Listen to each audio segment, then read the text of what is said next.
Okay, there's really only one question that needs to be asked, and that is if I were to say to you, government is competent, they are benevolent, they are beyond corruption, they do things well. I trust my government. Do you answer that with a true or a false? And if the answer is false, then the question remains, why would you want government to take over any more of the economy than they already have control of? It is a form of extreme cognitive dissonance to feel the way you feel about your government and say, you know what? I know how we fix healthcare in this country. Instead of shredding the thousands of pages of regulations that are interfering with the production and distribution of healthcare services, let's turn it all over to the government. That is a huge form of cognitive dissonance. I think there are a lot of people who don't know where we went wrong with healthcare. And in this video, I'm going to be talking to you about how we broke our healthcare system, what healthcare may have looked like had the government not gotten involved in the first place, and the things that we might be able to do to fix it. So I hope you'll stick around and watch the whole video because I definitely think this one is worthwhile. I'm Brian for Liberty, and I appreciate you joining me. You have to start in the Great Depression. You have to start with FDR when you want to talk about healthcare. If you don't back it up and understand what was going on, then you'll never understand how we ended up with such a screwed up healthcare system. In 1943, as the war effort is starting to wind down and we're starting to see inflation creep into the marketplace, FDR gets very afraid that we're going to see runaway prices. We're going to see this crazy inflationary environment. And so he institutes wage and price controls. Essentially, he says you can't charge any more for anything and you can't pay anybody any more than you're paying them. Well, employers, companies, businesses were upset by this. They came to FDR and they said, well, wait, how are we supposed to attract employees if we're not allowed to pay people more? And so as a compromise, as a fix, they exempted benefits. And because they exempted benefits, that became kind of the norm, is that part of your employment package included benefits, included healthcare, life insurance, all the stuff that you get from your employer right now. This all dates back to FDR and the wage controls and a compromise to allow employers to find employees. That's how this started. And the crazy thing about it is, at the time, this wasn't in response to any kind of public outrage in regards to the cost or accessibility of healthcare. This was a complete, I like to give FDR the benefit of the doubt and say this was a complete accident. They exempted this stuff, and you know, you're talking about an era where people would go to work and they would just stay at the same job forever. So, you know, the idea of portability and pre-existing conditions and all the issues that we're running into in our modern work environment weren't really major issues, or aren't the kinds of things that people may have been thinking about at that point. So what we did was we normalized the fact that you get your insurance through your employer. Not only that, but it normalized health insurance. It normalized a third party paying for healthcare, because up to that point, people mostly paid for healthcare out of pocket. That's how people were getting their healthcare. So what you did was, not only did you put the employer in between you and your healthcare provider, you artificially inserted the health insurance company between you and your healthcare provider. And thus was born the modern third-party payer system.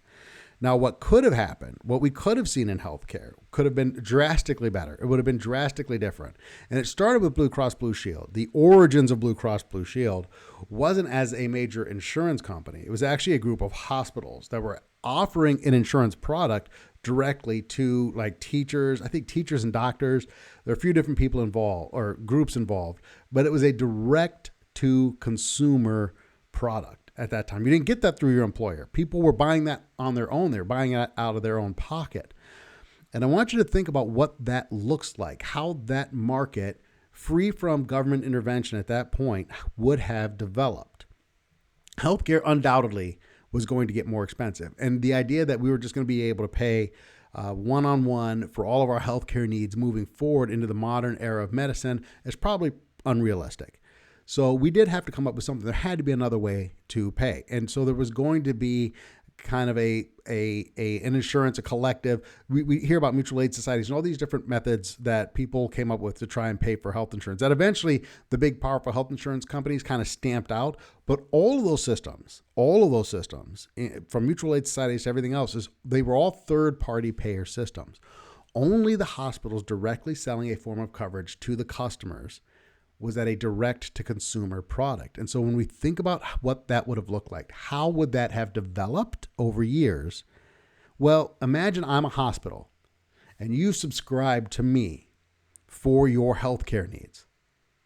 Now, I want to get your business. I want you to come and give me your business. Like any other evil capitalist, if that's what you think of capitalism, but like any other capitalist, I want you to come and I want your dollars. So I'm going to try and create as much value as I can for you. So your subscription to my service is going to include, a gym membership and wellness coaching. And, there's all these different things that we could do, right?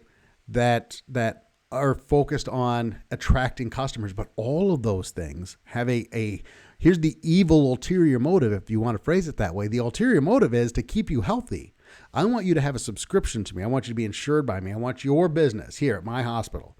But I don't actually want you to use it because that's when I lose money on the fact that you're coming into my hospital. So I want you signed up. But my goal is to keep you as healthy as I possibly can because I don't want you using the service. I want you to think about an entire healthcare industry whose actual financial incentive is to keep you healthy, as opposed to what we have right now.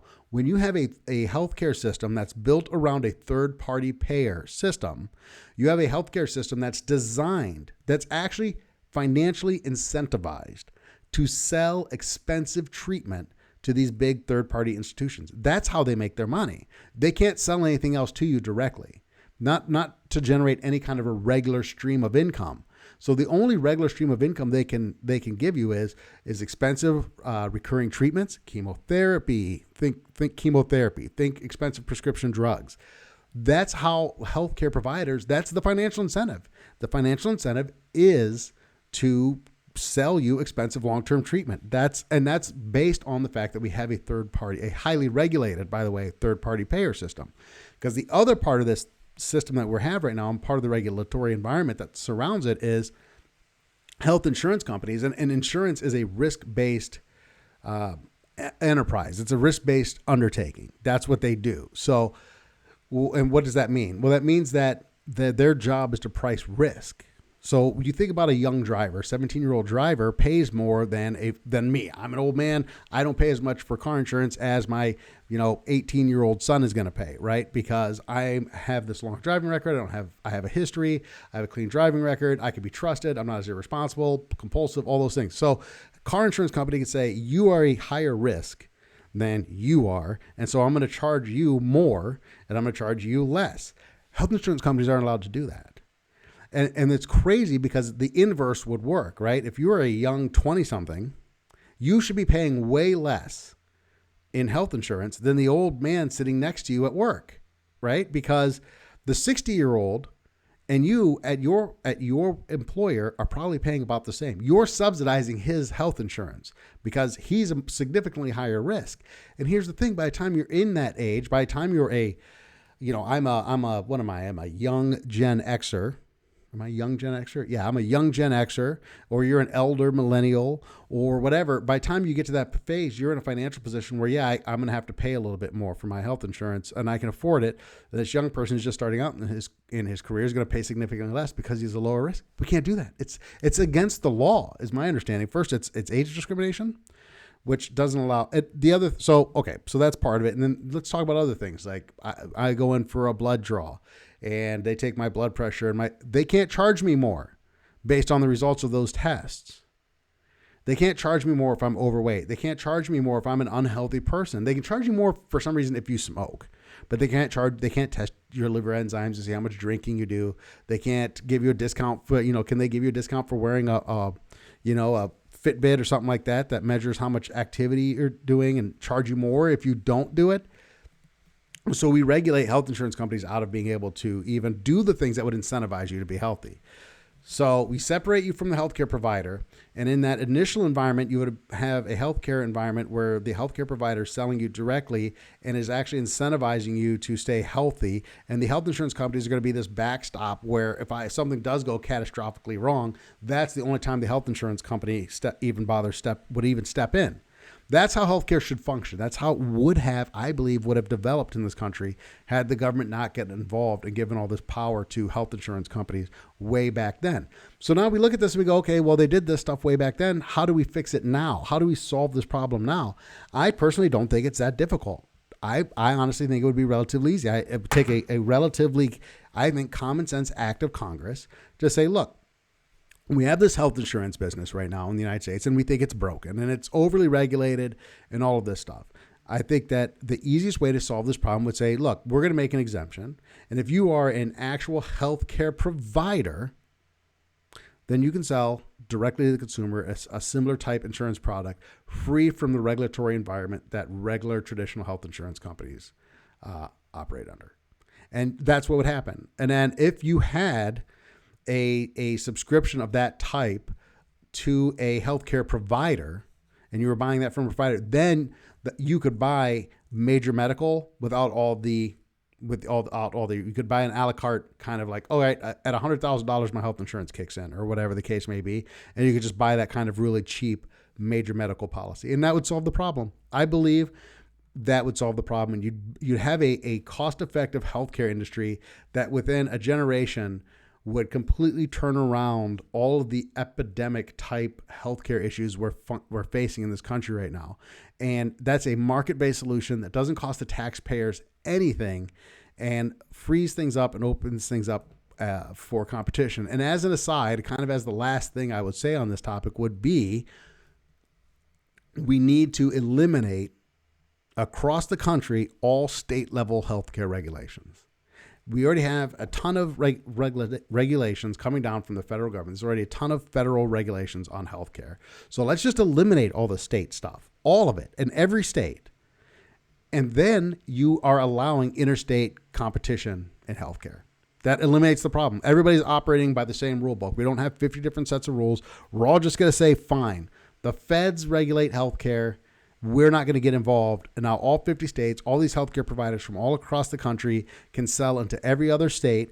And again, with the advent of a system where we can have providers selling directly to consumers, the marketplace just blows open and you have all this competition. And I'm going to tell you right now who is opposed to that kind of an idea. Pharmaceutical companies and healthcare providers right now, because it would take a major overhaul of their business to shift from selling expensive drugs and treatments to focusing on health and wellness. And why would you do that? Why would you kill the goose that's laying the golden egg for you right now? That's why healthcare in the United States is broken, and that's the solution. I hope you enjoyed the show. This is Brian for Liberty. Please like, share, and subscribe to the content, and thank you very much for stopping by.